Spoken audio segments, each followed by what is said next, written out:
योभन्दा बढी ज्ञानेन्द्र चामक चुमुक गर्ने हो भनेदेखि नेपोलियनहरू काटिएका हुन् नि, राजाका टाउका गिडिन्छन् नि, गिडिएको इतिहास छ नि। उनले चोरीफुरी धेरै नगरून्, उनका मान्छेहरूले पनि चोरीफुरी धेरै नगरून्, बरु त्यो हिजो सिनामङ्गलदेखि महाराजगञ्ज निर्मल निवाससम्म उफ्रिने फराकिलो सडक बनाउने हामी हो। यी राजाहरू त हाम्रा के अरे मकानपुरका बलिया तामाङ दाई भाइहरूलाई गाडी बोकाएर ल्याएर चढेर हिँड्थे यी ढाका। हामी हो यो सडक फराकिलो बनाउने। हामीले बनाएको सडकमा उनी नाप्न पाएछन्। उनले त हामी बोल्दा गणतन्त्र चाहिन्छ भन्दा गोली ठोक्थे। ज्ञानेन्द्र शाहीहरू अहिले बोल्न पाएछन्। उनी बोल्न पाउने बनाइदिएको हामीले हो, गणतन्त्रले हो, हामीले लडेर हो। त्यसैले उनले बिहान उठ्ने बित्तिकै प्रचण्ड प्रचण्ड प्रचण्ड प्रचण्ड प्रचण्ड भन्दै जप्नुपर्छ। म माओवादी हुनुको नाताले मैले अलिकति कुरा माओवादीको बारेमा राख्नुपर्छ। पछिल्लो समय हामीलाई के भनिन्छ भने तिमीले लडेर पायौ के? कतिपय जान्ने साथीहरूले पनि भन्नुहुन्छ, नजानेर भन्ने त छँदैछ। म तपाईहरुलाई एक दुईवटा मात्रै उदाहरण दिन्छु। यो देशमा अहिले 15,000 महिलाहरूले यो देशको सत्ताको नेतृत्व गरिराखेका छन्। 6,743 वटा वडामा प्रत्येक वडामा दुईजना महिला छन्, एउटा खुल्ला एउटा दलित। पालिकामा मेयर या उपमेयर मध्ये एकजना महिला छ। यो देशको कुनै बेला यस्तो स्थिति आयो,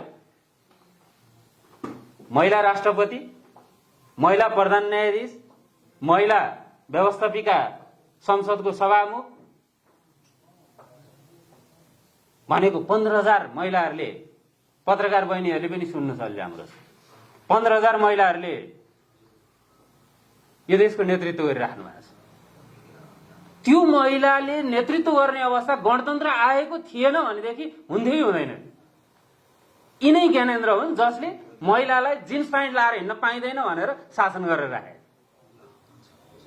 एउटा दलितको छोरो, अहिले यहाँ पुण्यजीले भन्नु पाप लाग्छ भन्नु, म भौतिकवादी, म पाप र धर्म त त्यति धेरै मान्दिनँ। एउटा दलितको छोरो, मेरो बाबु, म बाहुनको छोरो, मेरो बाबुले आँगनको पल्लो डिलमा राखेर दलितको छोरोलाई भात खान दिन्थे, थाल झटारो फ्याँकेर। त्यो दलितको छोरो आज वडा कार्यालयको कुर्सीमा छ। त्यो नभइकन हाम्रो स्थानीय सत्ता, हाम्रो सत्ता, संविधान त चल्न सक्दैन, बन्न सक्दैन। त्यो अहिले वडा कार्यालयको कुर्सीमा छ। मेरो बाबु हिजो थाल झटारो फालेर भात खान दिने मेरो बाबु अहिले वडा कार्यालयमा गएर त्यही दलितको छोरालाई नमस्ते नगरिकन काम हुँदैन। यो व्यवस्था माओवादीले लडेर ल्याइदिएको, यो माओवादी भएर भएको।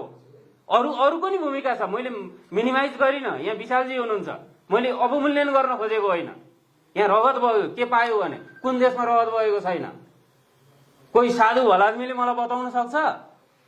अनि हामी धर्मको कुरा गर्छौं नि, हामी हिन्दू के अरे तपाईको के अरे हिन्दू मुस्लिमको कुरा गर्छौं नि, कुन धर्ममा रगत बगेको छैन?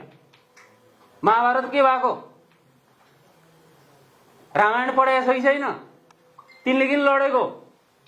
यो विश्वमा को नलडेको छ? कहाँ रगत नबगेको छ? परिवर्तनका निमित्त रगत बग्छ। यो सत्य कुरा।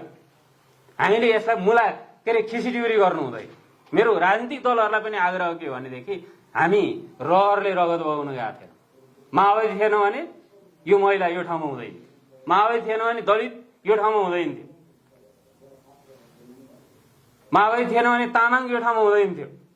तामाङलाई भन्न त हुन्छ कि हुँदैन? मैले तामाङलाई ऊ तल राखेर होच्याइन्थ्यो। त्यो तामाङको छोरो कुलमान घिसिङले यो देशलाई 18 घण्टा लोड सेडिङबाट मुक्त गर्यो र अहिले बिजुली बेचिराखेको छ। त्यो तामाङको छोरा बुद्धि हो, मगरको छोरो। हामीले त गर्यौं नि।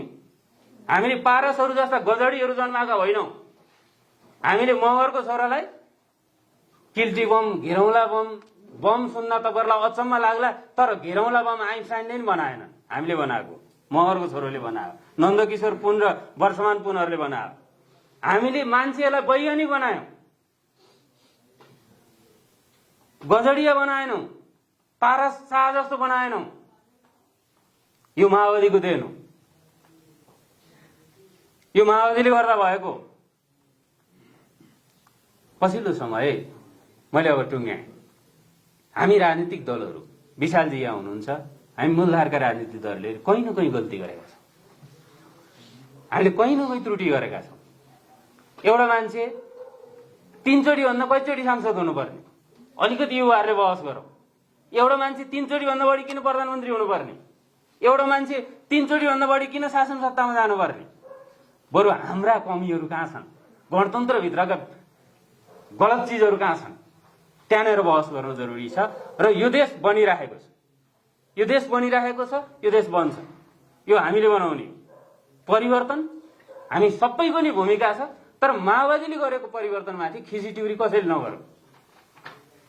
लड्ने रहर मर्ने रहर कसैलाई नै हुँदैन। तपाईँ जानुहुन्छ, कोही जान्छ? मैले अहिले भने जस्तो कि फुस्किनु पर्यो कि जान खानु पर्यो। राजावादी हुनलाई जसो हुनुपर्छ त्यस अर्थमा पछिल्लो समय पोलिटिक्स अलि फोहोरी जस्तो, अलि डर्टी जस्तो। हामीले सत्ता प्राप्तिका निमित्त हामी राजनीतिक दलहरूका व्यवहार आचरण शैली हामीले अलिकति सुधार्न जरुरी छ। त त्यसको अर्थ के होइन भने ज्ञानेन्द्रलाई हामीले माफ दिएका हौं।